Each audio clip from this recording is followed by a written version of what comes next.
मस्त असा कांदा मिरची ठेचा आज आपण बघणार आहोत।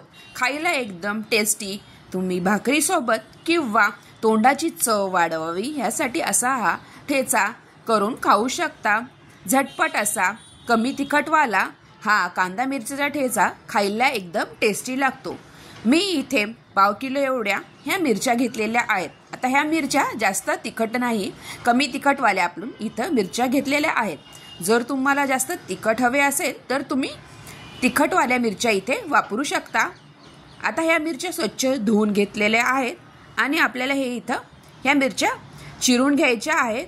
तर अशा प्रकारचे मागचे देठ काढून ह्या मिरच्या मी बारीक चिरून घेणार आहे। तुम्ही इथे बघू शकता ह्या मिरच्यांमध्ये बीही जास्त नाही आहेत, बिया असल्या तरी बियासकट आपल्याला ह्या मिरच्या घ्यायच्या आहेत। थोडासा तिखट असलं तर खरडा हा खायला टेस्टी लागतो, तुम्ही याला खरडा किंवा मिरचाही म्हणतात। तर अशा प्रकारे मी ह्या सगळ्या मिरच्या अशा चिरून घेणार आहेत।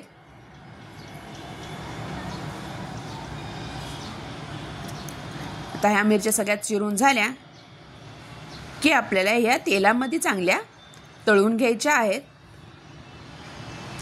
आता ह्या सगळ्या मिरच्या माझ्या इथे चिरून झालेल्या आहेत।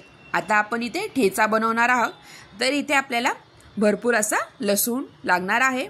लसणाशिवाय हा ठेचा चांगला लागत नाही, त्यामुळे इथे आपल्याला लसूण घ्यायचा आहे।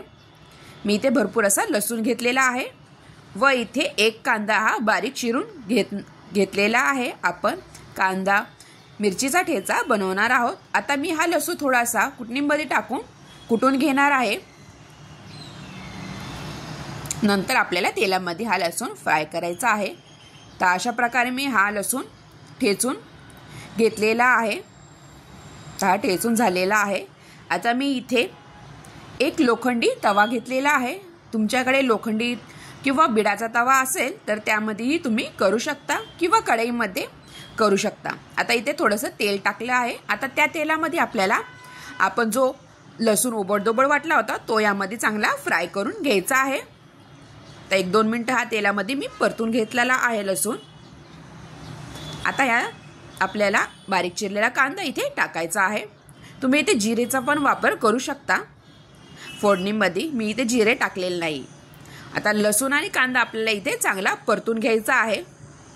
तर 1-2 मिनिटं इथे कांदाही चांगला परतला गेला की त्यामध्ये आपल्याला इथे बारीक चिरलेल्या मिरच्या इथे तेलामध्ये चांगल्या परतून घ्यायच्या आहे। आपण इथे लोखंडी तवा वापरलेला आहे, त्यामुळे इथे खरपूस असे मिरच्या आपल्या इथे भाजल्या जातात। आता सगळ्या चिरलेल्या मिरच्या मी इथे टाकणार आहे। जर तुम्ही तिखटवाल्या मिरच्या वापरत असाल तर नीट चिरून घ्या, नाही तर हाताची आगाव होईल। नाही तर नुसत्या अख्ख्या अशा चिरून तुम्ही फोडणीमध्ये चांगल्या तेलामध्ये फ्राय करून कुटणीमध्ये कुटू शकता। आता ह्या मिरच्या आपल्याला 5 ते 10 मिनिटं अशा तेलामध्ये चांगल्या खरपूस अशा फ्राय करून तळून घ्यायच्या आहेत। इथे आपल्याला तेलाचा पण वापर कमी केलेला आहे, जास्त तेलही आपल्याला इथे हा खरडा बनवताना लागत नाही। छानपैकी इथे मिरच्या आपल्या फ्राय झाल्या पाहिजे। आता इथे यामध्ये थोडेसे आपल्याला चवीनुसार मीठ टाकायचे आहे। छान असे कांदा वगैरे सगळे इथे मऊ पडणार आहे मिठामुळे।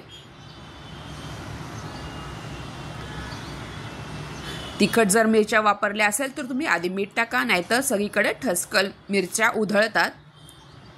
आता इथं बघा चांगला असा मिरच्या आपल्या फ्राय होत आलेल्या आहेत, तळू लागलेल्या आहेत।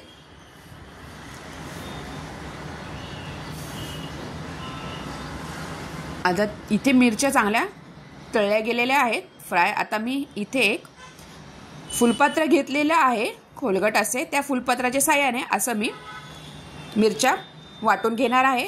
तुम्ही कुटणीमध्ये थोडंसं कुटलं तरीही चालेल, पण मी असंच ह्या तव्यामध्ये ह्या मिरच्या अशा करून घेणार आहे।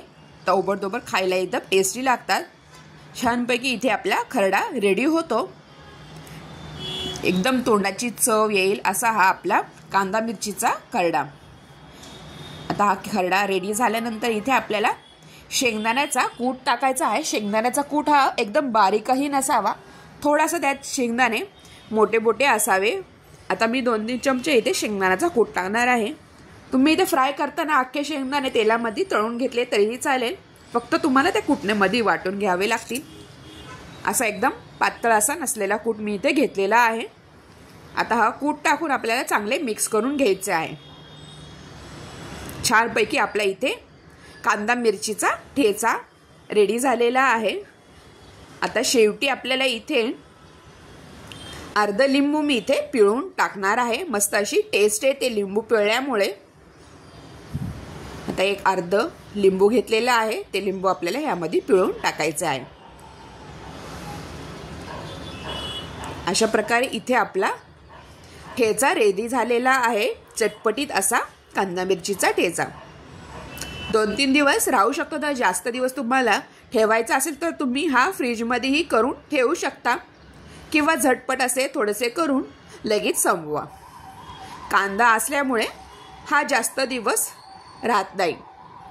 तर मस्तपैकी आपला इथे ठेचा रेडी झालेला आहे. मस्त असा भाकरीसोबत खायला एकदम टेस्टी लागतो हा कांदा मिरचीचा ठेचा. अशा प्रकारे तुम्हाला ही रेसिपी कशी वाटली नक्की कमेंटद्वारा कळवा व माझ्या चॅनलला लाईक, शेअर आणि सबस्क्राईब करायला विसरू नका. धन्यवाद व्हिडिओ शेवटपर्यंत बघितल्याबद्दल.